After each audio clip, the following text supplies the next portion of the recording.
آپ سب لوگوں کا ARS نیوز میں خوش آمدید۔ اگر آپ نے ابھی تک ہمارا چینل سبسکرائب نہیں کیا تو سبسکرائب کر لیجئے۔ پاکستان مسلم لیگ نون کے صدر و قومی اسمبلی میں قائد حزب اختلاف شہباز شریف نے کوٹ لکھپت جیل میں پارٹی کے قائد نواز شریف سے ملاقات کی۔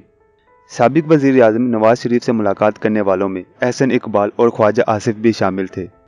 پارٹی ذرائع کے مطابق شہباز شریف نے سابق وزیر اعظم کو گزشتہ روز جمعیت علماء اسلام کے سربراہ مولانا فضل الرحمان سے ہونے والی ملاقات اور آئندہ ماہ آزادی مارچ سے متعلق گفتگو پر اعتماد میں لیا۔ یاد رہے کہ گزشتہ روز شہباز شریف اور مولانا فضل الرحمان کے درمیان ملاقات میں دونوں جماعتوں کی جانب سے مشترکہ طور پر آزادی مارچ کی تاریخ طے کرنے پر اتفاق ہوا تھا۔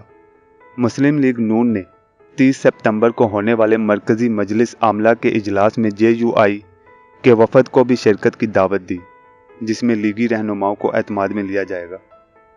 خیال رہے کہ مولانا فضل الرحمان نے وفاقی حکومت کے خلاف اکتوبر میں آزادی مارچ کا اعلان کر رکھا ہے، جس کے لیے وہ سیاسی جماعتوں سے رابطے کر رہے ہیں۔ پاکستان پیپل پارٹی پہلے ہی مولانا فضل الرحمان کے اسلام آباد لاک ڈاؤن میں شرکت سے انکار کر چکی ہے۔